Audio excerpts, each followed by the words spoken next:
Hi, my name is Rebecca, and I make music and share about my experience in New Age spirituality. I was in those beliefs for altogether almost 20 years through my time in the hippie and Grateful Dead scene, my time working in the cannabis industry, my use and advocacy of psychedelics, through astrology, tarot cards, spirit guides, and through my studies and work in herbalism. And God reached into my life and pulled me out of those beliefs. So I share about my experiences with that. And this is part 2 of talking about my kratom addiction. And in this, I'm going to talk about how I got off of kratom. So, if you watch my video before, I go into what my experience was with my addiction, how I found it, how bad things got for me during the 3 years that I was on it. So at about the second year was when my faith was made real in my life, and I was helplessly addicted to kratom and to weed and to coffee. And I had wasted away to skin and bones. I was so unhealthy. I was so sick. I wouldn't leave the house. And I cried out to God in desperation, and He answered me.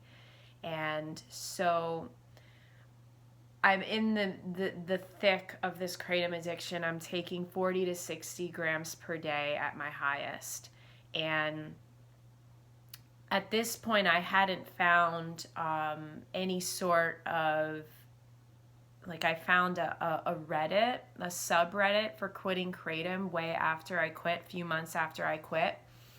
And, but I had nothing to go off of when I was in my addiction. And so at about 2 years in, when I had this moment of God being made real in my life, it began the process of me getting free from kratom.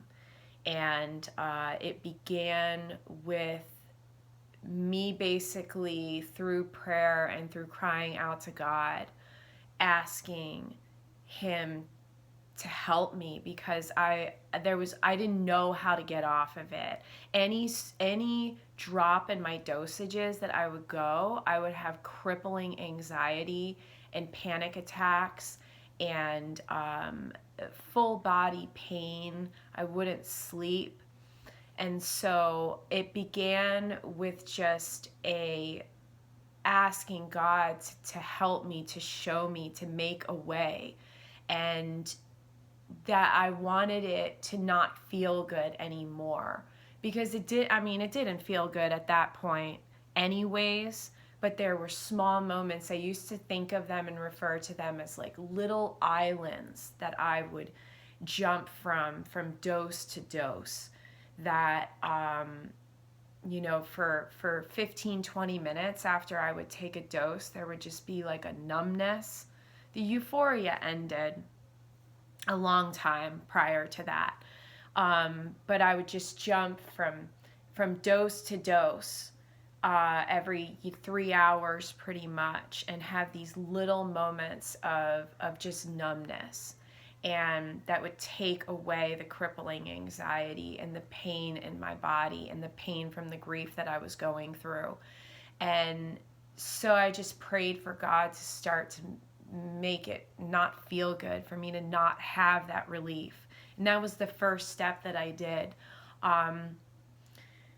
So as the weeks went on after this, I slowly started to approach the idea of weaning myself off. That's the only way that I knew how. I knew I couldn't do it cold turkey. My body at this point, because I had become so malnutritioned and so underweight, and something about the kratom, I'm already a pretty like sensitive, creative type of gal, but something about the kratom made everything and everyone like too much for me to deal with. Like I was so hypersensitive. I couldn't deal with light. I couldn't deal with sound. I could not deal with like temperature. And so I was really not in a good place, like aside from the kratom, like physically I was skin and bones. And so I knew that I had to rebuild my body somewhat before I made the initial jump into the like final stages of quitting and then the final quit. So I took the time that I used to taper down from my amount, and I really focused on eating as much as I could and rebuilding my body. So this is going to be different for everybody. I want to make that clear too, that every single person is different. One person may not get addicted to kratom. One person may do kratom once and it's not a big deal. One person, everybody is so different. So this is my personal experience. I just want to make that completely clear. And what worked for me may not work for anybody else. But I just want to share what did work for me. So I began to taper, and I have it written down, the specifics. This is also, I shared in my last video, and I'm sharing here too. I shared this on that quitting kratom forum well after I quit, just to kind of like, leave it for anybody that may find it useful. So this is what I wrote. On this journey to health, everyone is different. What worked for me may not be what's best for you. This is how I quit. I did a long taper from 40 to 60 grams per day at my highest over the course of a year. First, I cut my dosage in half to 28 grams per day. And I did that into 4 7-gram doses that I took 4 hours apart. The withdrawals were very intense in this initial first cut, but my body regulated in about 2 weeks. I stayed at this amount for 4 months. I had become extremely underweight and malnourished during my addiction, and my goal was to work on eating regularly and to gain at least 10 pounds before getting into the final phases of my quit. I took each of my 4 doses mixed into protein shakes and began eating 3 meals a day. I also began taking supplements that I will share below. I started feeling much better after doing this for a few months. I then began tapering more slowly by taking 1 gram less in each dose when I would cut, and would then stay at that amount for about a month. By the end, I was down to 4 1-gram doses per day. It was here that I made the final jump. I had used for a total of 3 years, the last of which was a long taper. My final withdrawal acutes lasted about 2 weeks, and then I dealt with pause off and on for a little over a year after that. And I've been feeling back to normal this past year. So what helped? I stopped taking doses on an empty stomach and added them into a protein drink during my taper. It helped having consistent meal times. It helped establishing a strict abstinence policy after my final jump, which means no kratom ever again under any circumstances. The supplements that helped me were vitamin D, liposomal vitamin C, which is a specific type of vitamin C that's more absorbable by the body. Iodine, magnesium was super crucial, and digestive enzymes, because my whole digestive tract was completely wrecked. My whole gut was completely wrecked after the years of taking that much plant powder basically. I did take ashwagandha and rhodiola for just a little bit after my initial quit, but I phased off of that. Those are 2 herbs, by the way. If you have any questions, you can comment below and I'll explain them to you. Exercising every day, even if I didn't feel it like it. Walking and lifting weights was mostly what I did. I can't emphasize this enough. If you are sedentary, it's going to be so much harder. Hot showers and baths with tons of Epsom salt were really helpful. After my final quit, I replaced what was my doses with a hot chocolate that I made with good quality raw cacao, raw honey, vanilla, heavy cream, and butter blended until frothy. And I would take that when I would normally dose. I don't do any sort of chocolate anymore. I really don't do anything that has any sort of a dopamine release anymore as far as food is concerned. No sugar, no none of that. But after I quit, replacing my doses with that, the raw cacao especially, is mood lifting, and it really would help to kind of, curb that, because it's a mental thing when you're quitting too. So replacing what I would normally dose with those special, hot chocolates was really good for me. And I did that for maybe like the first couple months or something. Quitting caffeine, this is a bummer, man.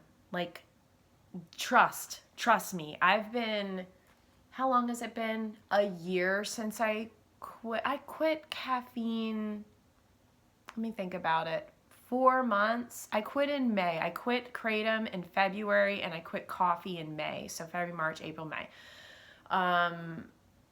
I don't know what the math is on that, but it's been well over a year into the second year of quitting caffeine. And trust me, it sucks, man. Like, I love coffee. I love the smell of it. I love going to cafes.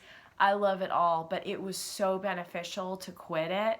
I don't think my body was able to process it as easily after like the damage that kratom did. So like giving my body the rest from it was really, really beneficial. And it definitely, the quitting of kratom and the anxiety that comes along with it, coffee is not helping anything. And I don't know if there's some sort of connection that like kratom is in the coffee family, and I don't know if there's some sort of connection with like,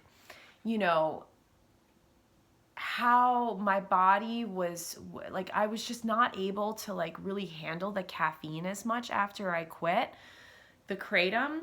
So by getting off of the caffeine, it really helped with a lot of things. I missed obviously the little pick-me-up. I still miss that like first sip of coffee, that little dopamine boost. I still miss it, but I'm not going to go back because I've seen so many benefits after quitting. So that was helpful. Sunlight, it's super basic, but sunlight was really important for me, not just for like, the vitamin D, but being in the sun. And I'm not talking about like baking yourself to a crisp so you look like the grandmother in like Something About Mary. I'm not talking about that. I'm talking about just like being outside in the sun and fresh air and being in the warmth. Vitamin D is definitely a big perk of it. But like even in the winter, I'm in the Midwest and the winters are super brutal, but like even in the winter, just going out and walking in the sun is super good. Patience, man, I know it's hard. Patience is crucial for this process. It takes a while to get that deep into kratom addiction, and it's going to take a while to get better. I saw on the Quitting Kratom subreddit a lot of people just saying, how long? And it is something, this process has taught me so much about patience, because it's not easy, and it's going to take a while.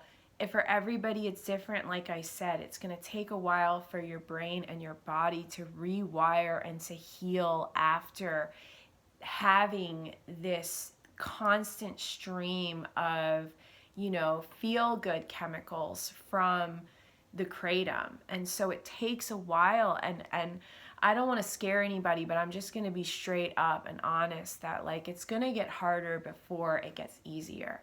And I have seen in that quitting kratom community that there is a lot of relapse.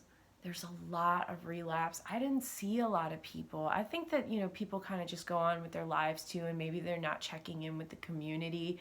I know I haven't as much over the past year, but it definitely seems like it's something that people relapse on a lot. And so I can see why, because it does. It gets gnarly, man. Like, you're bummed, you're sad. You miss that, that euphoria. You miss that sense of like, it's all good with the world. I'm just going to sit and watch YouTube videos for 9 hours straight, or I'm just, everything's fine, all of my problems are just like pushed outside of like, this euphoric, like wet blanket that's thrown over you and your life when you're, under the influence of this. And so it's hard. And I caused a lot of damage in my life. Something I didn't talk about in my kratom addiction video that I'll just mention now. Like, I caused a lot of damage in my life because of this, man. Like, I isolated myself. I became very irritable in between doses. I was so short-tempered. I wasn't eating a lot, so that was just added to it. And it caused a lot of damage to a lot of my relationships, some of which have still not been rebuilt. So it's hard. It's hard waking up from the years of damage that have been done. And it's oftentimes very lonely. And so faith became like a crucial element of my recovery, and it became like the way that like the foundation of my faith was laid in my life in a way for God to like show who he was and prove who he was to me. And that although I was going through this alone, that like God was with me and carrying me through all of it. So if you're watching this and you're not down with Jesus and you're not down with God and you're not down with faith, that's cool. I'm not here to push what I believe on you, but I will say that it was an integral part of me getting off of this and staying off of it. And if it's not for you, that's cool, but it was crucial for me. So, so patience, acceptance. I had to accept what I had done in my life. I had to accept that kratom, I was deceived basically. I thought this stuff was like completely harmless, and I was deceived. I had to accept that. I had to accept the damage that had been done to my body. I had to accept that all of my hair was falling out and that my skin aged probably, I don't even know how many years in, the short amount of time that I was doing it. I had to accept that I wasn't functioning anymore. And it was hard. It was hard. But it was a part of the process of getting free.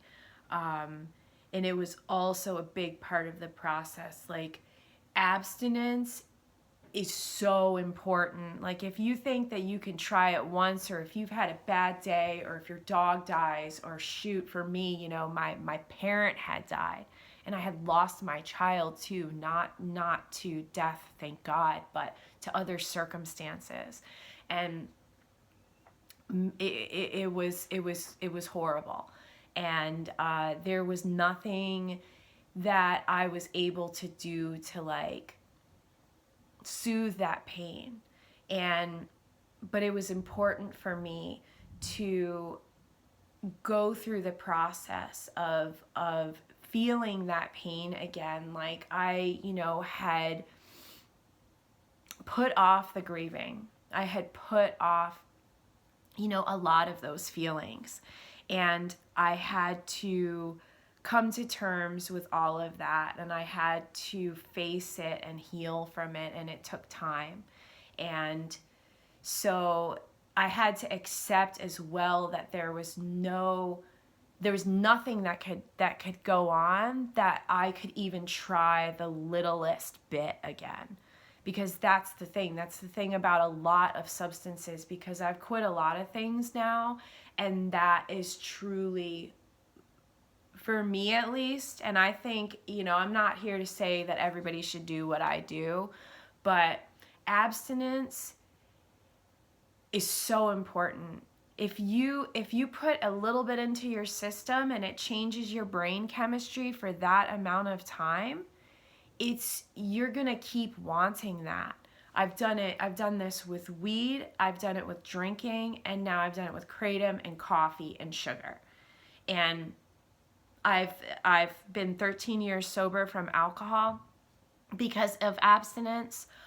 Weed, I quit for 7 months one time, and I thought that I could do it, at night, and it slowly crept back in, and I knew with kratom that it was going to require a hardcore abstinence policy, because you have to be aware that your brain chemistry, like I just said, it changes. And so if you put a little bit in there, it's going to lower your ability to rationalize, and it's also you're not going to feel great afterwards. So, doing it again the next day is going to seem really appealing. Abstinence gives your body the chance to heal and to rewire.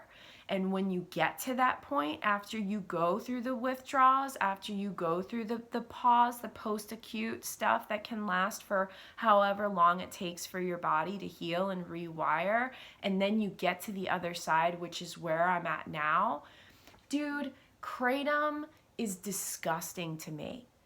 I'll have flashbacks sometimes about the smell of it. Somebody was drinking a matcha around me, and I smelled the smell of the matcha, and for some reason it reminded me of kratom. And I was like, oh gosh, the thought of drinking that crap, oh my goodness, and to be here, it's such a blessing, man. And you can't dabble with it, especially if you've had an addiction before. So I think that's why there's a lot of relapses, because people get into the hard parts of quitting, or they have a bad day, or their marriage ends, or there's so many valid reasons why you would want to use again, but it just can never be an option. And it always has to be in the back of the mind that if I use this, I could lose everything again. And I keep it in the forefront of my mind that I remember what the withdrawals are like. I remember the depths of the fear and the pain that I went through. I don't know if that's something that I should go into really quick, what the withdrawals are. How long is this video? 23 minutes. Hopefully it won't be too long. The withdrawals suck, but you will live through them. The withdrawals for me there was a mental aspect to them. I had really bad anxiety. I had really bad, they call it, how do you say it? Adhedonia, where it's basically the inability to feel pleasure from anything. That comes later on. The acutes are basically a lot of anxiety, physical pain in the sense of a flu, body aches, super sensitive to everything tactile, light, sound, everything. So my acutes lasted for 2 weeks, and during that time, I shared what helped me, but basically I just kept my schedule very manageable. I would take hot showers or hot baths every hour, basically. I'm going to be straight up, and I'm not going to recommend it if you don't already, use it. But for me, I was using weed during this time. I've since quit, and I since am very big about the risks of weed too, because I was addicted to it for 15 years. Whole other video in itself. But I did use weed during that time. And if you don't already use it, don't start, because it's its own, it's its own issue. So I also used magnesium in my baths. That was really important. And for me, like, this was like the time where God was made the realest in my life. Out of everything that I've ever experienced, God was made so real during this time, because throughout the throes of my most hardcore withdrawals, I was just pouring my heart and myself out to God.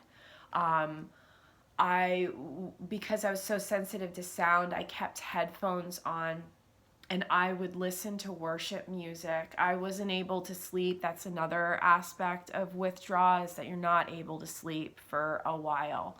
And I would just keep my headphones on, and I would use that raw feeling of the anxiety and the raw feeling of everything that I was going through physically, and I would just pour my heart and my soul out to God.